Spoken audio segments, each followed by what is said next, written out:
So, what brings you in today? Oh, I don't know. Maybe it's the orange democracy-destroying, Putin-loving dictator. All right, so mental illness. It's a celebration of this great nation.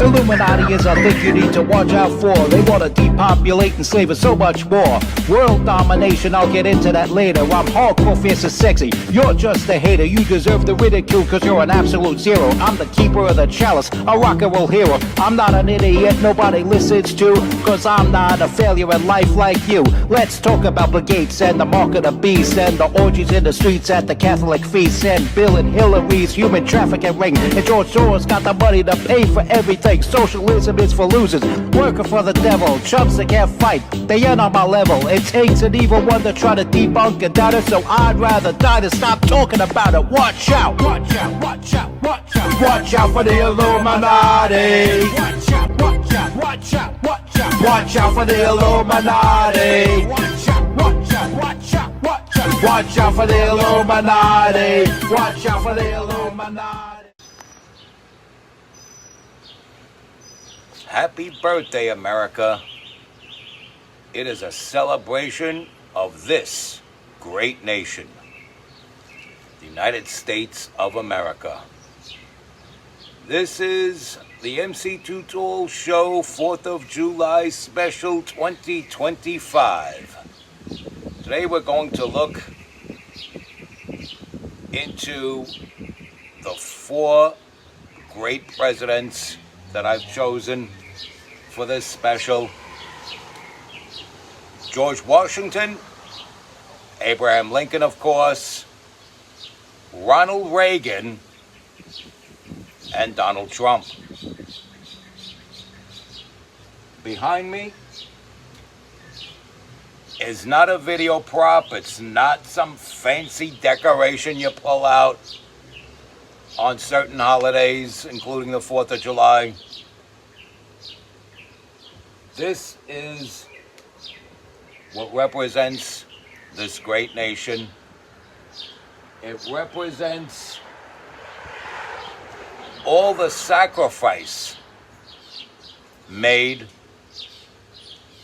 so that Americans can thrive. This is one of the few countries in which a civilian can truly thrive and be free. It's actually the only country where every man is truly free. You have parliamentary governments. I'll give the UK for an example. They have a parliamentary government. They have a prime minister. It's pretty much set up the same as here, as one would think. Prime Minister takes the place of the President. The Lords, the House of Lords is considered like the House of the Senate here. House of Commons, those are your representatives here.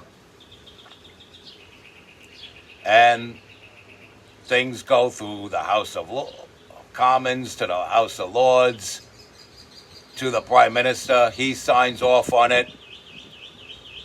But unlike here, where the President signs off and it's law, the Prime Minister could sign off on something, it becomes law, and then there's a king that could step in and say, nah, I don't like that. Let's abolish that immediately. And it gets abolished. Like it or not, King Charles still has say in governmental matters in the UK. It's a monarchy. You could call it a parliamentary government all day, but it's actually a constitutional monarchy in which there is a king that has final say in all matters. Many, many, many, many years ago, in the 1770s, late 1770s, there was a wicked, evil king named George III. And King George III wanted to tax 13 colonies in North America for all sorts of things, namely tea. Of course, as you remember in history class, the Boston Tea Party, in which tea was thrown into the river in protest for tax on tea. But it was a bigger thing than just the tea. They were taxing on everything. They were taxing on grain.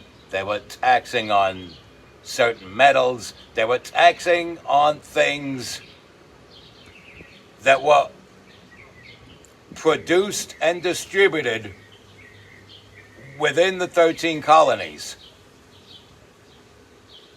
And things that are being made and sold within the 13 colonies,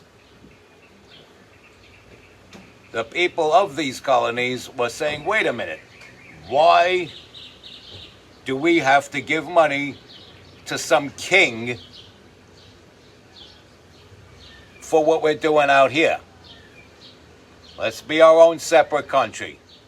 Then, of course, there was the right to keep and bear arms.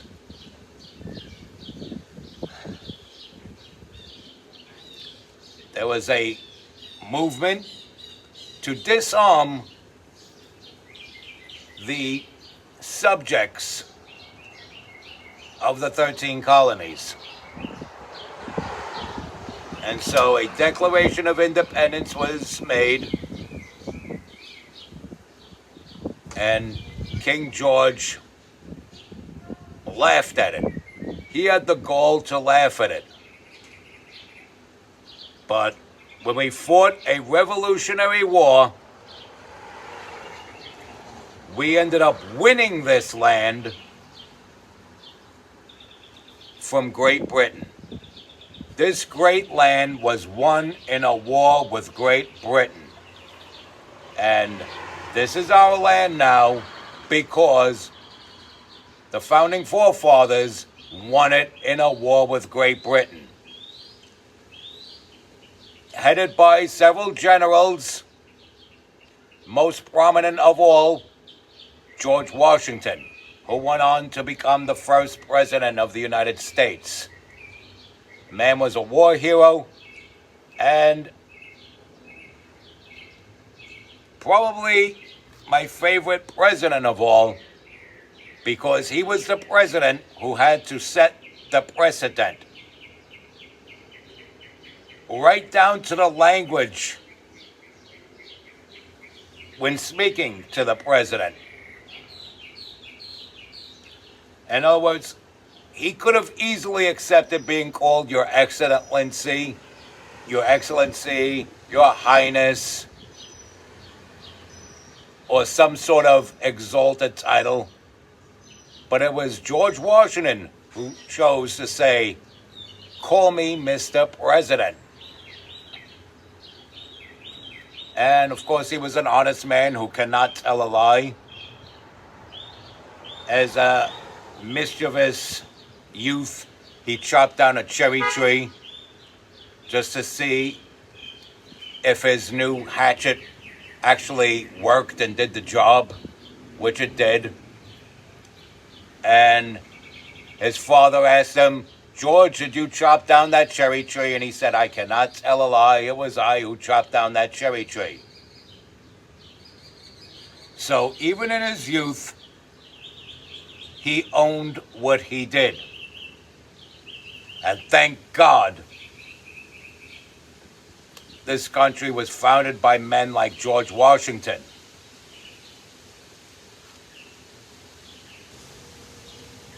And George Washington led an army to victory, and that is why we exist here today, freer than any other nation on earth and any other nation in the history of planet Earth. And so we celebrate the victory fought and won by brave men like General Washington, who eventually became President Washington. And we salute you and thank you, Mr. President. As the fireworks go off on this celebration of this great nation. Moving along, this country, barely over half a century old, was faced with its freedom for all under scrutiny. In the North, all men were free. In the South, your freedom was color-coded. Black men were slaves. White men were not. But to be fair, not every white man in the South could afford slaves and did their own farming and did their own industrial work in the South. But it still was not fair to have people live under slavery, to have them working for absolutely free. They're given a house to live in, they're given their clothes, they're given their food, but not their freedom. And there was discrepancy with this for a long time. The son of founding forefather John Quincy Adams, who eventually became the 6th president of the United States and later a congressman representing the state of Massachusetts, fought very hard against that. He fought very hard against that, and this is where we segue into Lincoln. He was about to deliver a speech that would have moved everyone, and slavery could have well ended with the stroke of a pen in the 1840s. But right there on the steps of the Capitol, he caught a stroke. He died on the property of the Capitol. But not without inspiring a much younger congressman named Abraham Lincoln. A man born in a log cabin out of poverty, whose mother died giving birth to him, who became a successful lawyer and a prominent congressman with enough money to cover the funeral costs of one John Quincy Adams. And he, too, inspired by John Quincy Adams, had a quest to end slavery. And so his pursuit to end slavery continued. He had a rival by the name of Stephen Douglas, who tried stealing his girlfriend from him, a woman named Mary Todd, who eventually married Lincoln, and who battled him for the Senate seat. He battled Abraham Lincoln for the Senate seat. So he lost the girl to Lincoln, but won the Senate seat against Lincoln. And then they went on to face each other for the presidency of the United States in 1860 with a divided country, because the president at that time, James Buchanan, was a total do-nothing, arguably even worse than Joe Biden as a president. Some historians, like Bill O'Reilly, would argue that he was the single worst president of the United States. And we had some doozies. We had Jimmy Carter, we had Warren G. Harding, we had Martin Van Buren, Joe Biden, of course. But arguably, James Buchanan was the single worst president of the United States, allowing the country to be divided. Several states broke away from the Union, forming the Confederacy, and the election had the freedom of people held captive hanging in the balance. Meanwhile, you had a do-nothing president like James Buchanan. Abraham Lincoln eventually won the presidency against Stephen Douglas, and a civil war ensued. A civil war ensued. The Democrats hated Abraham Lincoln. They vilified and demonized this man. They depicted him as a man who was going to turn all those evil black men against the entire continental U.S. and put everyone under the rule of these supposed wicked black men, which of course was propaganda spun by the Democrats, because even back then they were a divisive political party, and they are suckers for doing that.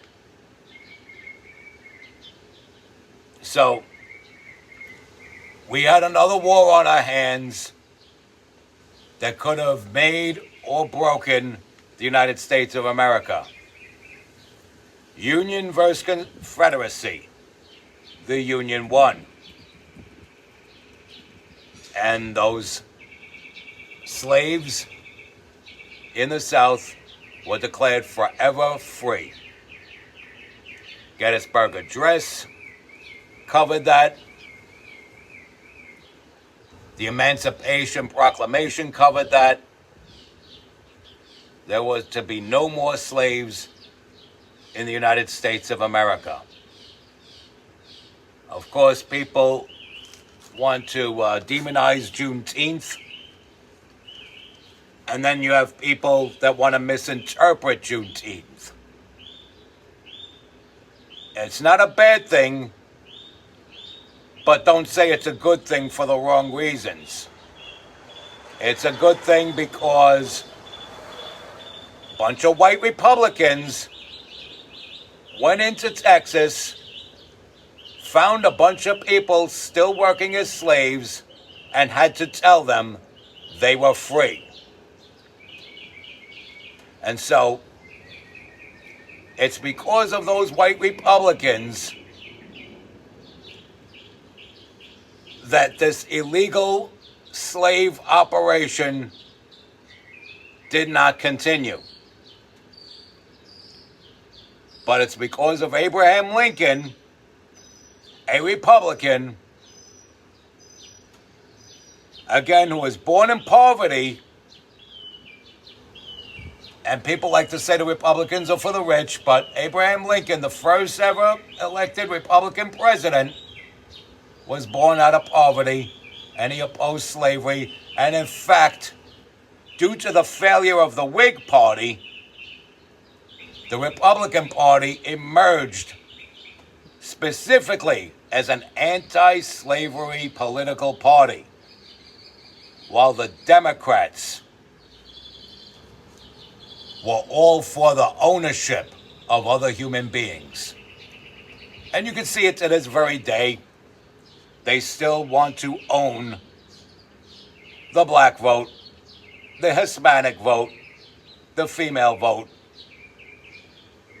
They put people in special victim boxes so they could gain their votes.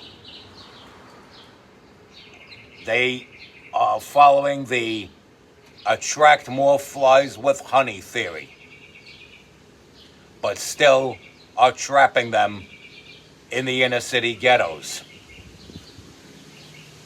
But we have Abraham Lincoln to thank, that those slaves in those southern states are forever free. We celebrate and thank you, Mr. President.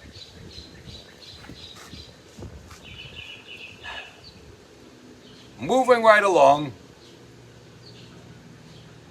into the 1980s. You have a country like Iran, a country where they make shoes but don't wear shoes, and became that type of country very quickly, because shortly before their revolution, Iran was a prosperous country and an ally of the United States. Its leader was good friends with Dwight David Eisenhower, Richard Nixon, and even, dare I say, Gerald Ford. And for a brief moment, even Jimmy Carter. Jimmy Carter proved to be a schlub. Don't speak ill of the dead. I'm sorry, I spoke earlier of James Buchanan, who is now equally as dead as Jimmy Carter. So, it doesn't change the fact that Jimmy Carter was a horrible president just because he died. And he made out better than all other presidents, having been the first president to reach the age of 100. So, kudos to him for making it to 100. You can mourn his death if you're related to him. I respect that and understand that, but that doesn't make him any better of a president than history shows. And you could credit him for Camp David, but that was really work started by Golda Meir. And all he did was rubber stamp everything that Golda Meir had already started. But he was a wimp. He was a wimp. He had the Soviet Union pushing America around, and then he had a first world country turned third world country in Iran pushing the United States around, raiding the U.S. Embassy in Tehran, taking hostages, releasing a small few, holding on to 52 hostages for 444 days. We had inflation through the roof. We had a major gas crisis, and no end to the misery was foreseeable. Along came a candidate who had previously ran as a Republican in 1976, but had lost the primaries to incumbent Gerald Ford, who then, of course, went on to lose to Jimmy Carter. He emerged again, this time winning the Republican nomination. And it was a hard-fought campaign against a vicious and evil rival by the name of George Herbert Walker Bush, who they forced on Reagan to be his running mate. But even with that flaw, Ronald Reagan still went on to easily beat Jimmy Carter in what was then the biggest landslide, the biggest electoral landslide in history. And the only one to have broken that record was again Ronald Reagan when he ran for re-election ironically against Jimmy Carter's former vice president, Walter Mondale. Now, Ronald Reagan was faced with an arms war with this hostage crisis, which ended, by the way, with this hostage crisis, which ended right away as soon as he took the oath of office. Iran was scared of Ronald Reagan. They sent the hostages home, one of whom lived not far from where I sit, a man by the name of Barry Rosen, and his image would appear alongside of Ted Koppel in a show that was invented to cover the hostage crisis. It was called The Iran Crisis, America Held Hostage, and later called Nightline, when the hostage crisis was winding down to an end. So ABC has Ronald Reagan to thank for that name change. So, Iran off the table, no longer a problem. The before mentioned arms race, Reagan had that to face with the Soviet Union.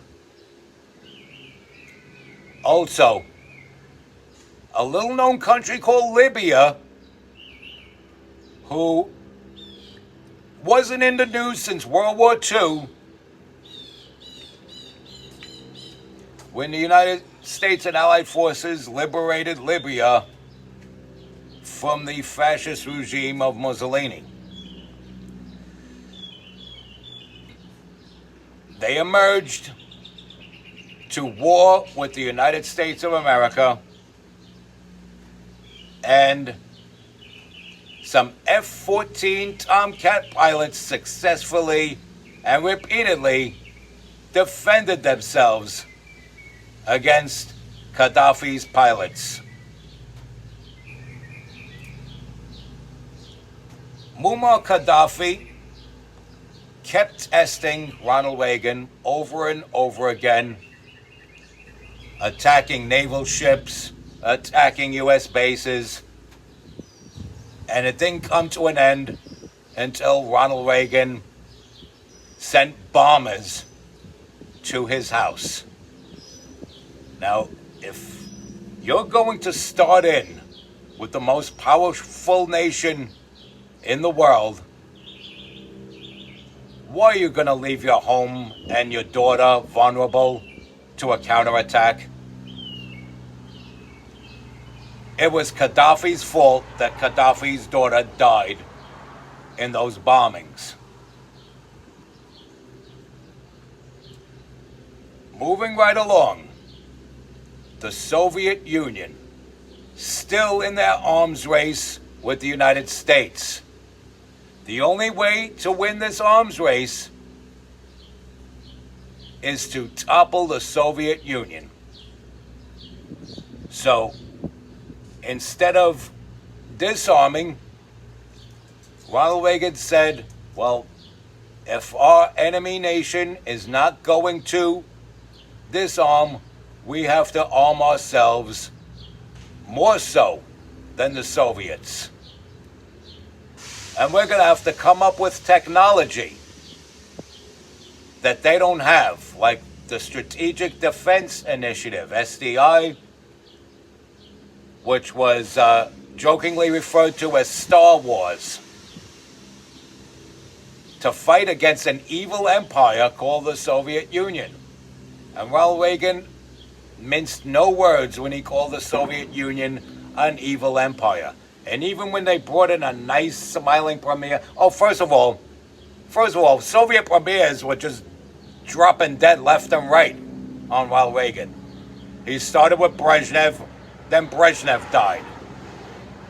Then Andropov comes in, Andropov shouts and screams a bunch of threats, and then he died. Chernenko comes in, he whispers a few threats. He's a little more nice about it, but he's still making threats to the United States. and then he dies. And then they bring in this smiling, happy-go-lucky uncle type, Mikhail Gorbachev. Ronald Reagan calls him out. Ronald Reagan pretty much said in not so many words, if he's such a nice guy, why is there still a Berlin Wall? He even said, Secretary Gorbachev, tear down this wall.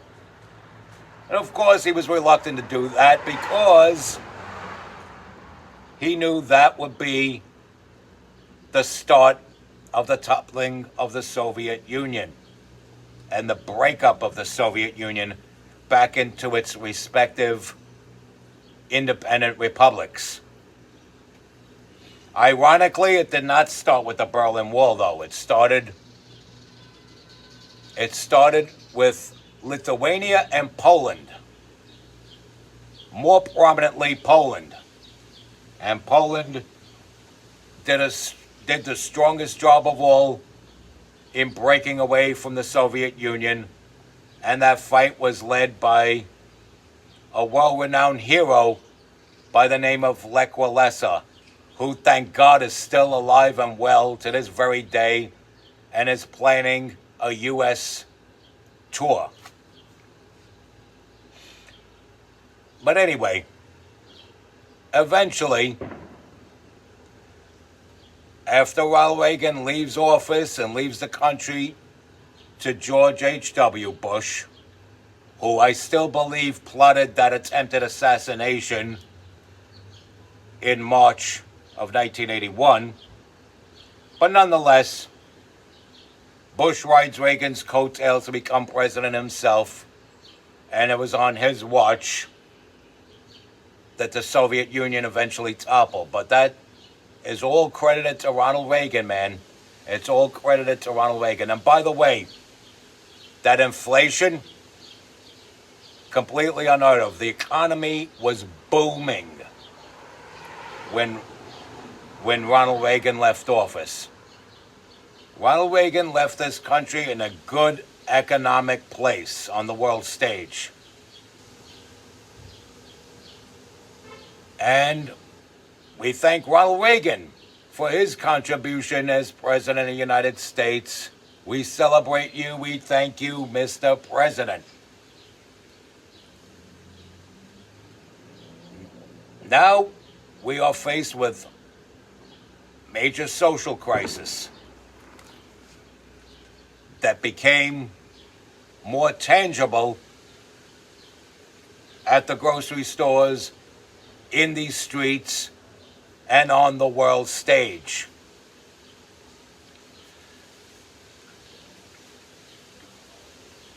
Having failed president after failed president after failed president, presidents who did not care about the people in it,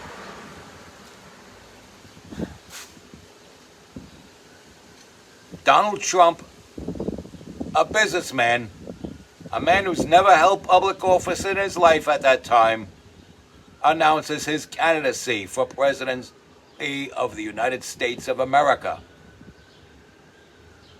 People joked about it. Oh, he's a buffoon. He's a reality TV show star. He went bankrupt so many times. He was a man who loved America and still does to this very day. He cares more about Americans than any Democrat alive. I can guarantee you that. And in his first term, he was set to at least tie with Ronald Reagan to be the best president in my lifetime. Yes, I do believe Ronald Reagan, not Barack Obama, not Bill Clinton, certainly not Jimmy Carter. Ronald Reagan, to this day, is the best president in my lifetime. But Trump was well on his way to going neck and neck with Ronald Reagan as having that distinction of being the best president in my lifetime.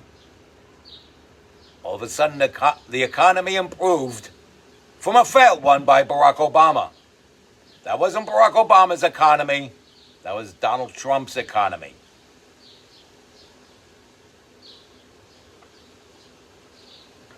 Also, Iran re-emerged as an enemy nation, starting proxy wars, not through other nations, but through terror groups like Hamas, Hezbollah, Houthis, Al-Qaeda, ISIS, blaming all of America for the actions of George W. Bush, the son of George Herbert Walker Bush. And Donald Trump was faced with that when becoming president. An Iranian general by the name of Qasem Soleimani repeatedly threatened the lives of Americans, ordered the deaths of American soldiers, and threatened the life of Donald Trump. And Qasem Soleimani was zapped out in a drone strike, and the threat of Qasem Soleimani was suddenly over. The economy had recovered from the failed economy of Barack Obama. America was starting to be proud of itself again. But the Democrats sent Dr. Fauci to China to do gain-of-function research and accidentally, on purpose, allow a disease we come to know and love as COVID-19 to escape that lab from Wuhan, China. And then they sold Donald Trump a bill of goods. The same doctor that was sold as a bill of goods to Ronald Reagan when the AIDS epidemic broke out, they sold off to Donald Trump.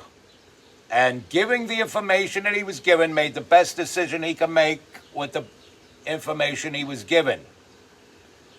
Had he known what should have been known, had the right information been given to him, I assure you he would have handled that much differently. But because of this disease from China sabotaging the Trump administration, tacked on by the over-exaggeration of an altercation between a police officer and a Target patron on the accusation, a false accusation nonetheless, but because of this altercation, it led to the death of George Floyd. George Floyd was being accused of passing a counterfeit $20 bill at a Target store, which was eventually burned down in a riot in Minneapolis, Minnesota. And there were riots all over the country because of it. Portland, Oregon, Kenosha, Wisconsin, New York City, Boston, Atlanta, riots all over the country because of this George Floyd incident. They blamed Donald Trump. So who do they pit up against him? One of the biggest racists going. Former Vice President Joe Biden, who actually said to Charlemagne of the Breakfast Club, if you have a problem figuring out whether you're for me or for Trump, then you ain't black. Further proving what I said earlier, that the Democrats want to own the vote of other human beings. They want to own the consciousness of other human beings to get you to act upon their whim. And so They wish to subconsciously own black people, Hispanics,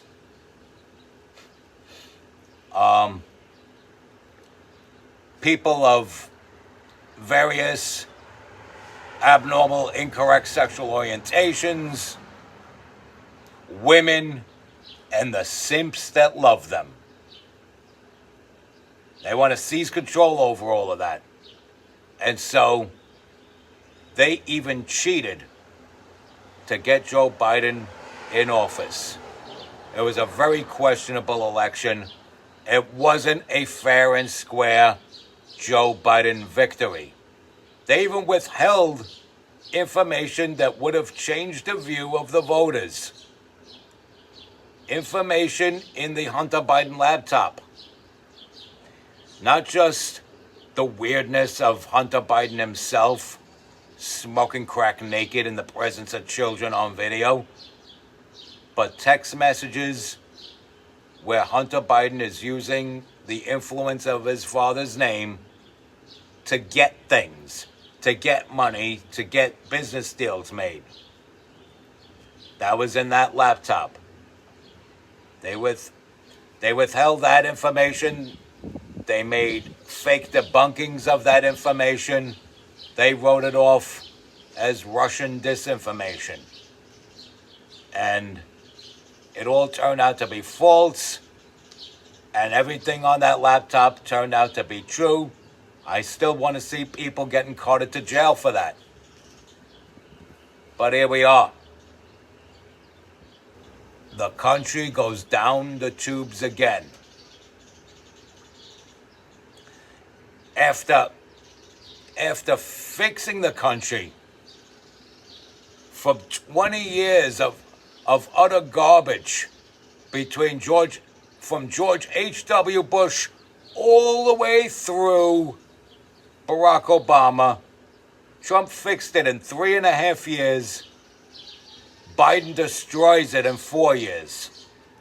And then can't run for re-election.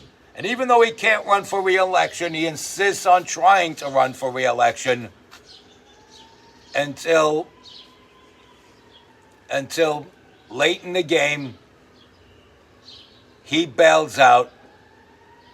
And Democrats like to talk about defending democracy, but they swapped that senile old dog out for a cackling hyena without the consent of the voters and said, "This is your candidate, shut up and vote for her." And even that didn't work. Even attempted assassinations, not one but two, on Donald Trump didn't work. A conviction didn't work. 34 felonies didn't work. A mugshot didn't work. Because they themselves were ineffective in helping out your average American. And so, Donald Trump once again becomes president of the United States. And he's already turning the country around with millions of people that poured into the country illegally, many of whom made the news for raping and murdering women and children, being jailed for it. Many others are now being deported. And we're seeing the economy make a turnaround within months of his presidency, now as the 47th president of the United States. And we got to thank God for Donald Trump. We celebrate you. All of us here in America thank you, Mr. President. And it makes me so proud to be an American, to call that man Mr. President. This has been the 4th of July, Independence Day celebration of this great nation, special edition broadcast of the MC Too Tall Show.